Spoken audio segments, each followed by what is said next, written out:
ஈரோடு ரயில் நிலையத்தில் ரயில் நிற்பதற்கு முன்பாக இன்டர்சிட்டி எக்ஸ்பிரஸ் ரயிலில் இருந்து இறங்க முயன்ற பயணி ஒருவர் தவறி விழுந்த நிலையில் அவரை ரயில்வே போலீசார் துரிதமாக செயல்பட்டு காப்பாற்றிய சிசிடிவி காட்சி வெளியாகியுள்ளது. அதனை பார்க்கலாம்.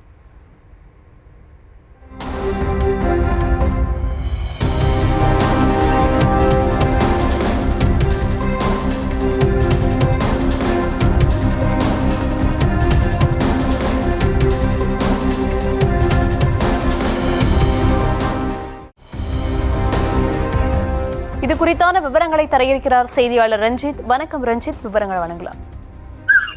கோவையில் இருந்து நாள்தோறும் காலை 6:20 மணிக்கு சென்னை வரை செல்லும் இன்டர்சிட்டி சூப்பர் ஃபாஸ்ட் எக்ஸ்பிரஸ் ரயில் இயக்கப்படுகின்றது. ஈரோடு வழியாக செல்லும் இந்த சூப்பர் ஃபாஸ்ட் ரயில் இன்று காலை 7:40 மணி அளவில் ஈரோடு ரயில் நிலையம் வந்து கொண்டிருந்தது. பிளாட்ஃபார்ம் எண் 1 இந்த ரயில் நிற்க இருந்த கடனுடையில் அந்த ரயிலின் ஏசி கோச்சில் பயணித்த சென்னையை சேர்ந்த பயணி ஒரு கதையில் ரயில் நிற்பதற்கு முன்பாகவே இறங்க அவர் நடை